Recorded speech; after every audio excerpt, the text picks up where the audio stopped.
અદ્રપ અમદાવાદ ગ્રામ્ય હોમગાર્ડ્સમાં વ્યાપક ભ્રષ્ટાચાર અને વહીવટી ગેરરીતિઓનો આક્ષેપ લાગ્યો છે। અમદાવાદના કણભા યુનિટ મુદ્દે થયેલી આરટીઆઈમાં સૌથી મોટો ખુલાસો થયો છે। હોમગાર્ડમાં ફરજ બજાવતા મહેશભાઈ તિરગરના આરોપો બાદ ઘટસ્ફોટ થયો।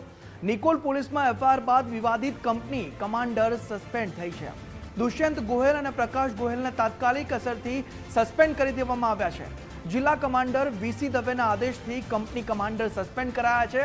શિસ્ત ભંગ બદલ ફરજ મોકૂફ બાદ આગળની કાર્યવાહી કરવા પણ નિર્દેશ કરી દેવામાં આવ્યા છે। ખોટી હાજરી અને નાણાકીય કૌભાંડના આક્ષેપ બાદ તપાસ ક્યારે હાથ ધરાશે? વિભાગ તટસ્થ અને ઊંડી તપાસ કરે તો ઘણું બધું બહાર આવવાની શક્યતાઓ અહીં જોવા મળી રહી છે।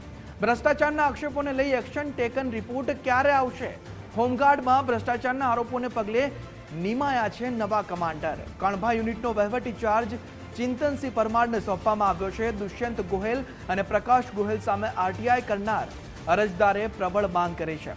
માત્ર સસ્પેન્શન નહીં પરંતુ કડક કાર્યવાહીની તે અરજદારની માંગ છે। દોષિતો સામે કાયદેસરના નાણાં રિકવરી અને કડક સજાની પણ માંગ કરવામાં આવી છે અને સાથે સાથે જ આવા અનેક સવાલો અહીં ઊભા થઈ રહ્યા છે। દુષ્યંત ગોહેલ અને પ્રકાશ ગોહેલ સામે આરટીઆઈ કરનાર અરજદારે પ્રબળ માંગ કરી છે। કડકમાં કડક કાર્યવાહી તે લોકો વિરુદ્ધ કરવામાં આવે તેવી પણ તેની માંગ છે।